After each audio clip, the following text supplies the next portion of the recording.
Hello, health conscious meal lovers. Today we're making the coconut corn chowder with leeks from Feasting at Home by Sylvia Fountaine. Hello, welcome to Health Conscious Meals, a channel where we try other people's recipes so you don't have to. In other words, you get to see if we like the recipe, if the recipe really is legit according to the instructions, and then you can decide if you want to make it yourself. Prep time 10 minutes, cook time 20 minutes. I've gotten a lot of water on the recipe, and this is where you can find it, but I will include a link in the about section of this video.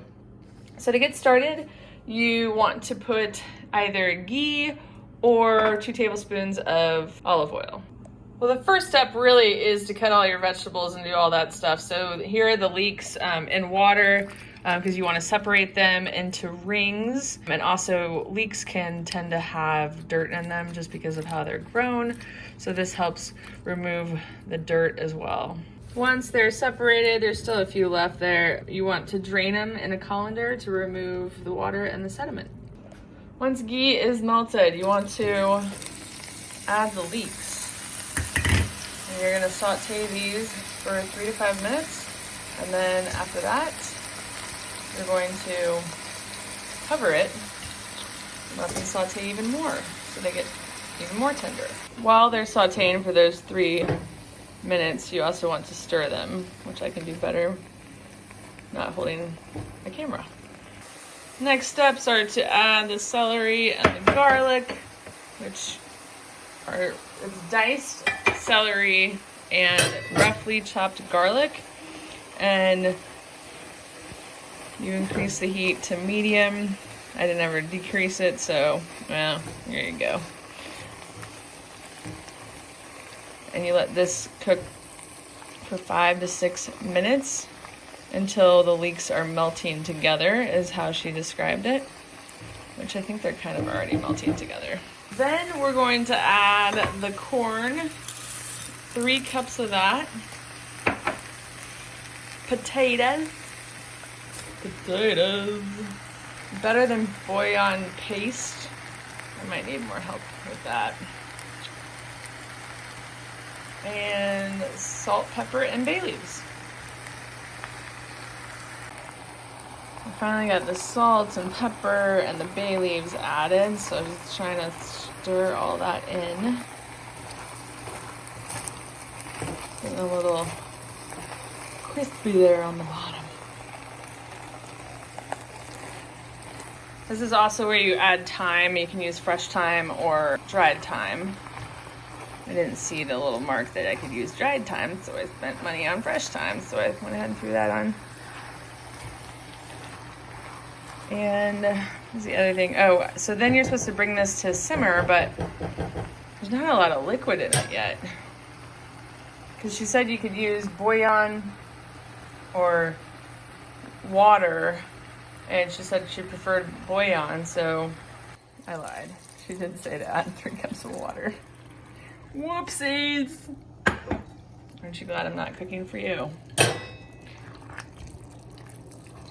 Alright, and then this is what you bring to a simmer. Now, she says to remove this remove a couple of cups of the veggies and then use an immersion blender to blend it all up. I'm not sure if I'm going to, because I don't have an immersion blender, and I mean I could transfer it all to my Vitamix and blend it all up and then pour it back in, but I kind of like the chunkiness of it, so maybe I'll leave it. Alright, I decided to go big or go home, so I went ahead and blended the soup in my Vitamix and added the can of coconut milk to that, because she says to remove 4 cups of veggies and then add the coconut milk to the remaining and immersion blend that, so that's why I just added it to the Vitamix instead. I wish I would have added more or kept aside more of the vegetables, because honestly they're like barely detectable. But you'd still get a good chunk. Looks like you get a good chunk of thyme too. Somebody needs to work on their thyme skills. She doesn't talk about removing the bay leaves, but My limited knowledge of making recipes, you're supposed to do that. But I'm gonna leave that in there for now because I actually made this right before I'm supposed to go to a birthday party. So I wanna make sure that it has time to cool off and like absorb all the flavors. I wanted to make this a day ahead. Oh my gosh, I just tasted it. It is so freaking good. Oh my gosh. Oh my gosh, yes. This is exactly how I wanted it to taste. I'm thrilled. Yum, yum, yum. It is the next day and I have waited all day to have this for dinner tonight. I am so excited. I actually even picked up a green chili bagel from Einstein so that I could have it with this, but you could use bread or whatever. A couple of things when I was reading over the recipe again, she suggests you can add turmeric to give it more of a yellow color. I think the color is fine, and she says turmeric doesn't really change the taste. You can also add some apple cider vinegar. She, in her video on her website, adds lemon. So you could do that as well. And I'll include a link to the recipe, as I said in the beginning of this video, so that you can choose what you want to, incorporate into yours. But this is perfect just as is. And I didn't make the leek oil that she suggests either because I'm not fancy. Maybe if I was like trying to entertain people, I would, but as it is, I'm very excited to eat it. Thank you guys so much for watching. If you found this video helpful, please give it a thumbs up and we'll see you next time.